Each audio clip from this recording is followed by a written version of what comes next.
Since negative gearing is now on the chopping block for almost all investments except new builds, this is naturally going to cause people to consider buying property in outer suburbs where predominantly new builds are sold.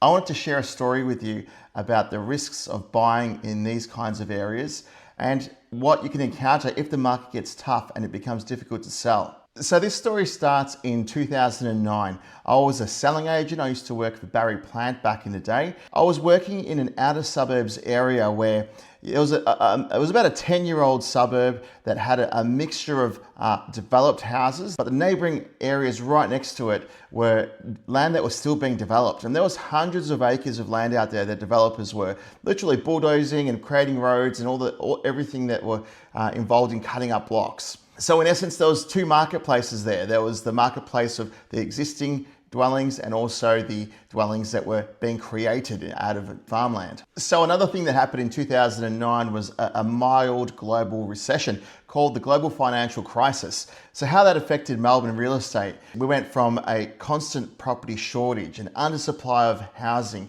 to a sudden oversupply. So how that looked in the outer suburbs property market was we were struggling to offload property.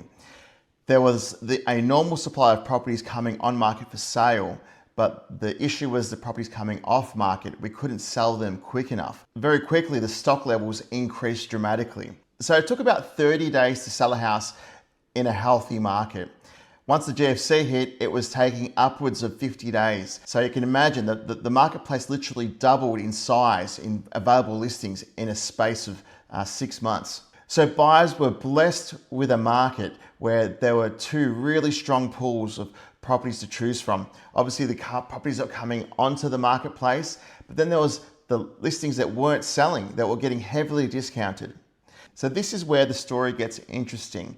What I've just described is a normal real estate market when times get a little bit tough. And this is common in all marketplaces in the inner suburbs and the outer suburbs.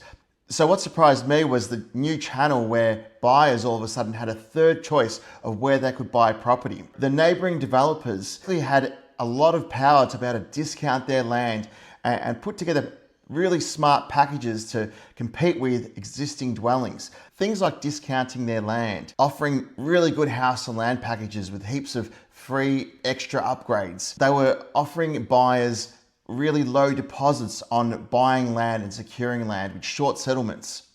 Buyers were coming back to me saying, why would I want to buy a 10-year-old property that's out of a new builder's warranty when I can buy something brand new and I don't have to worry about any sort of maintenance for at least 10 years for the same money? So my inner city colleagues that were selling properties within a 10 or 15k radius around Melbourne weren't experiencing this third wave of competition from developers.